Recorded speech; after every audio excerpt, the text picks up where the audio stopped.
Genesis chapter 1. In the beginning God created heaven and earth.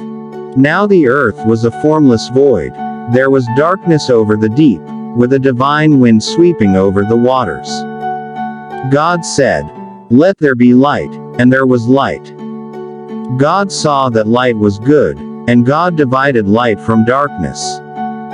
God called light day, and darkness he called night. Evening came and morning came, the first day. God said, "Let there be a vault through the middle of the waters to divide the waters in two." And so it was. God made the vault, and it divided the waters under the vault from the waters above the vault. God called the vault heaven. Evening came and morning came, the second day.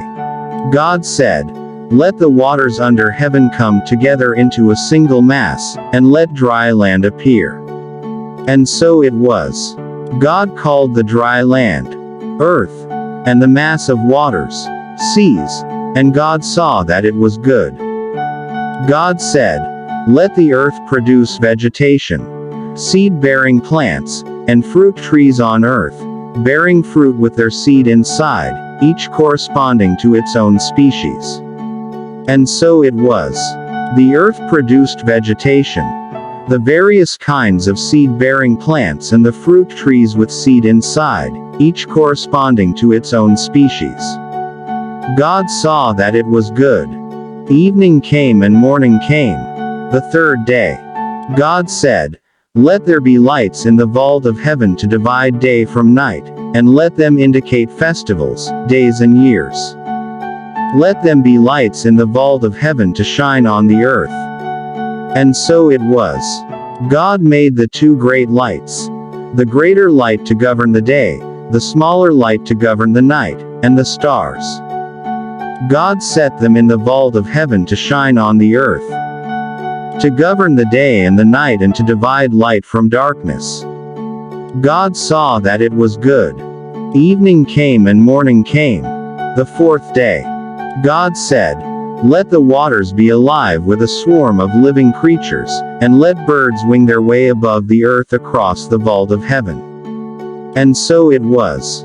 God created great sea monsters and all the creatures that glide and teem in the waters in their own species, and winged birds in their own species. God saw that it was good. God blessed them, saying, "Be fruitful, multiply, and fill the waters of the seas, and let the birds multiply on land." Evening came and morning came, the fifth day. God said, "Let the earth produce every kind of living creature in its own species, cattle, creeping things and wild animals of all kinds." And so it was. God made wild animals in their own species, and cattle in theirs, and every creature that crawls along the earth in its own species. God saw that it was good.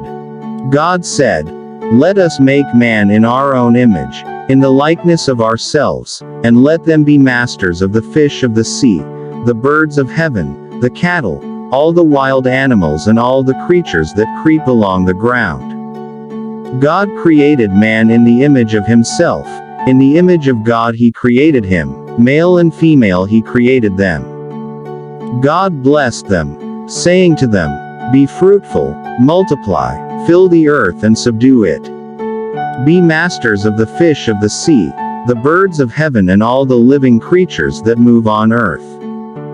God also said, "Look, to you I give all the seed-bearing plants everywhere on the surface of the earth, and all the trees with seed-bearing fruit, this will be your food. And to all the wild animals, all the birds of heaven and all the living creatures that creep along the ground, I give all the foliage of the plants as their food." And so it was. God saw all he had made, and indeed it was very good. Evening came and morning came, the sixth day.